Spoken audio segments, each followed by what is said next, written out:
वारिस काबा की हिफाजत के लिए अबाबील का लश्कर, अबाबील का लश्कर। No no no no.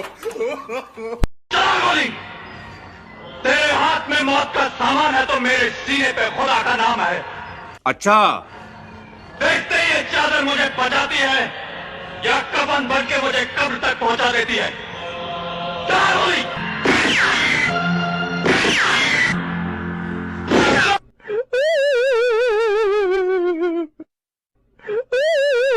कराली बेइज्जती। जय हिंद, जय भारत दोस्तों। मैं आशफिर हमेशा की तरह आपको हंसाने आ गया। आज के वीडियो का टॉपिक है पाकिस्तान के 10 मौलाना और उनकी साइंस नॉलेज। लास्ट वाली क्लिप मिस मत करना। तो चलो स्टार्ट करते हैं। एक मिनट ये बुखारी जी से एक बार पूछ लेते हैं ना। बुखारी जी जरा, जो महेंद्रपाल आर्य जी ने पूछा है उसका कोई जवाब है आपके पास? क्या पूछा उन्होंने? उन्होंने कहा कि अल्लाह ने 4 दिन में सूरज बनाया, ऐसा कह रहे हैं, लिखा है। कहा वो उन्होंने पढ़ के भी बताया। तो जो दिन है वो दिन गिने कहां से? क्योंकि दिन तो सूर्योदय सूर्यास्त से गिने जाते। जब बना है, जब दुनिया नहीं थी। हाँ, दुनिया बाद में बनी है। तो दिन कहां से गिने? हाँ, तो सूरज का अपना काम है, अपने काम के लिए बनाया है उसने, इसमें क्या परेशानी? हाँ, तो जब बनाया तो 4 दिन में बनाया, वो 4 दिन कहां से गिने ये वो पूछ रहे हैं।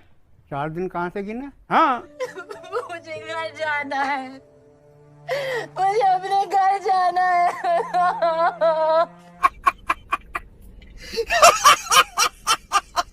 दोस्तों, अगर आपके खाने में मक्खी गिर जाए तो आप क्या करते हो? उसे पकड़ के तुरंत बाहर फेंक देते हो ना। लेकिन आपको ऐसा नहीं करना है। ऐसा क्यों नहीं करना है, चलो जानते हैं इस साइंटिस्ट मौलाना से। अगर मक्खी आपके खाने में पड़े या दूध में पड़े तो उसको पूरा डबो दो, क्योंकि इस बदबख्त के 2 पर हैं, एक में बीमारी है, एक में शफा है। और ये बीमारी वाला ही डबोती है, शफा वाला ऊपर रखती है।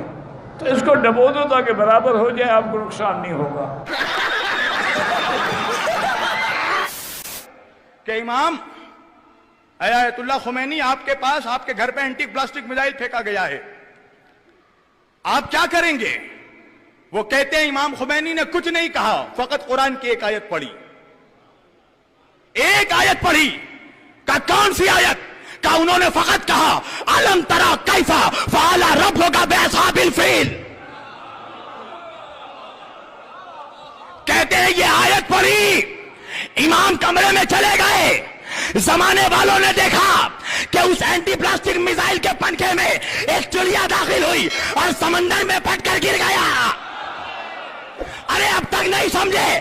अल्लाह ने बताया कि वारिस काबा की हिफाजत के लिए अबाबील का लश्कर, अबाबील का लश्कर। No no no no. इस मौलाना की बात सुनकर आज मुझे समझ में आया कि पाकिस्तान की मिसाइल डिफेंस सिस्टम इतनी पावरफुल क्यों है। इस मौलाना की बात सुनकर आपके होश उड़ जाएंगे। इन्होंने डायरेक्ट अमेरिका को चैलेंज किया। तो चलो देखते हैं उन्होंने क्या चैलेंज किया।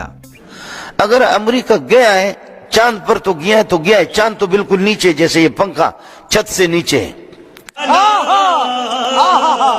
चांद नीचे है। लेकिन जिस दिन अमेरिका पहले आसमान को चीर करके दूसरे पे पहुंचा, दूसरे को चीर करके तीसरे पे पहुंचा, तीसरे को चीर करके चौथे पे, और 7वें आसमानों को चीर करके 7वें पे पहुंचे, 7वें के ऊपर अर्श है, अर्श पे पहुंचे, और वहां से फिर ये कि जन्नत में अमेरिका पहुंचे, तो फिर उस दिन उसमें इस मुल्ला को बता देना, पतलून उसका फटेगा लेकिन आसमान तक पहुंचेगा भी नहीं। चांद तक अगर कोई गया तो हमारे किसी मौलवी ने 1500 साल हमें गुजर गए हमारे मौलवियों को, लेकिन हमने अल्लाह के फजल से इसका इनकार भी नहीं किया है चांद पे जाना। अमेरिका चांद पे तो अब गया, वो मौसमियात के हालात आपको अभी बताते हैं, लेकिन अल्लाह की कसम आज से 1500 साल पहले हमारे पास ये हालात मौलवियों की थी। मौलवी को फटकार होगी खुदा की कि मौलवी साहब ने भी अपने उस साइंस को छोड़ा। हमारी साइंस और फलसफे की किताबें इन खबीसों ने, अंग्रेजों ने चोरी करके उलमा को, मुसलमानों की बेइत्तिफाकी और अदम इत्तिफाक की बुनियाद पर ये सारा साइंस इन्होंने अंदलुस की, ये सब कुछ हमसे चोरी की। गोरे ने, गोरे के बाप जानता है साइंस को। भाई साहब कुछ ज्यादा नहीं हो गया? ये सब कुछ हमारा था, ये सारा ही हमारा था। खैर कभी अगर मौका मिल गया तो मुसलमान साइंसदानों के बारे में आपको बता दूंगा कि क्या क्या उनके कमालात थे। आपके इसी सिंध के अंदर एक मौलवी था, उसने अपना सूरज भी बनाया था और चांद भी बनाया था, और रात को जिस वक्त सूरज गुरूब हो जाता था तो वो बटन लगाता था तो उसके सूरज जो है ना तुलू होता था, पूरे सिंध में रोशनी होती थी। क्या बोला तूने? एक बार एक बच्चे ने मौलवी से पूछा कि मौलवी साहब, आप बोलते हो कि अर्थ मुंह नहीं करती, लेकिन हमारे साइंस के बुक में तो दिया है कि अर्थ सूरज को चक्कर लगाती है। वीडियो में आगे देखे मौलाना ने इसका क्या जवाब दिया। हमें ज्योग्राफी में पढ़ाया जाता है कि अर्थ जो है वो सूरज का चक्कर लगाता है। ये लॉजिक ये गलत है बेटा। साइंस की ये थ्योरी जो है ना, ये दुरुस्त नहीं है। असल जो थ्योरी है ना वो कुरान और हदीस वाली है। जमीन साकिन है, यानी जमीन मूव नहीं करती।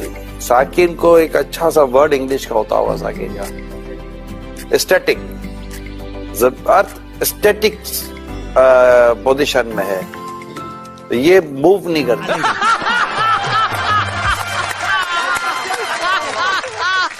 कोरोना वायरस एक इंसानी शक्ल में आया और उससे पूछा, भयानक शक्ल थी, तू कौन है? उसने कहा मैं हूं कोरोना वायरस। भाई किस लिए आया? तो कहने लगे कि ख्वाब के अंदर कि मैं कोरोना वायरस हूं। वहां जहां से ये चाइना में शुरू हुआ था कि वहां एक आयशा नामी औरत से ज्यादती हुई, उसके मुंह पर पट्टी बांध रखी थी, 3 दरिंदों ने ज्यादती की, वो बोल तो सकती नहीं थी। उसने दिल में अल्लाह के आगे रो के ऐसा दुखड़ा सुनाया कि या अल्लाह क्या हो रहा है कि कोई मेरा हमदर्द, कोई मुझे बचाने वाला नहीं। तक वो ज्यादती करके फारिग हुए, नकद कोरोना वायरस की सूरत में अल्लाह का अजाब आया, 3 बंदे तो वहीं पड़ गए। मुस्लिम, मेरा आपसे सवाल है, आप ये बताएं कि साइंस की बात को मानना जरूरी है या कुरान और हदीस की बात को मानना जरूरी है? तो सादा सा जवाब है कि कुरान और हदीस की बात को मानना जरूरी है। तो मोहतरम, फिर कुरान और हदीस में ये दलाइल मौजूद हैं कि जमीन साकिन है। 105 दलीलें दी हैं उसमें कि जमीन हरकत नहीं करती।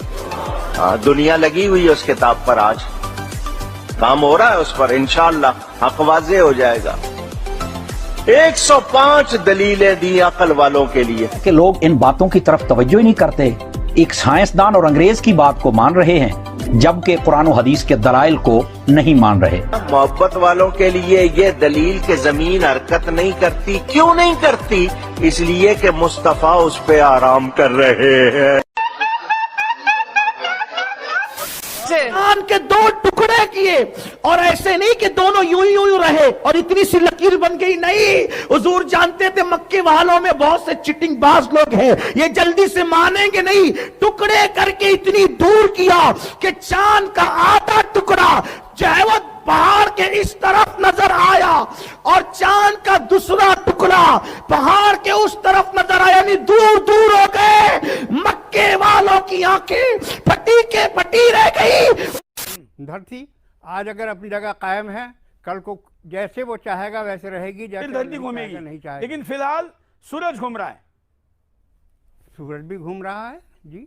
अच्छा, नहीं आप पता, आपका कुरान पे पूरा विश्वास नहीं है? मतलब नहीं, कुरान सूरज घूम, तो ये मतलब आप कॉन्फिडेंस के साथ कोई एक जवाब दीजिए ना। कुरान सूरज तो चल ही रहा है, सुबह से शाम तक इधर से पूरब से पश्चिम तक जाता है। हाँ। चल के सूरज घूम रहा है, तो ये तो सभी देख रहे हैं। सूरज घूम रहा है जी हाँ। और धरती एक जगह है। धरती हाँ अभी एक ही जगह है, अभी एक ही जगह है। फिर कब घूमेगी? अब ये जब अल्लाह की मर्जी होगी तब घूमेगी, घूम सकती है।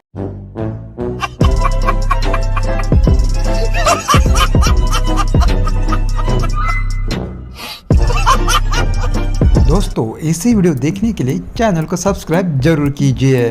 दोस्तों, ये वीडियो आपको कैसे लगा हमें कमेंट करके ज़रूर बताना। जय हिंद, जय भारत।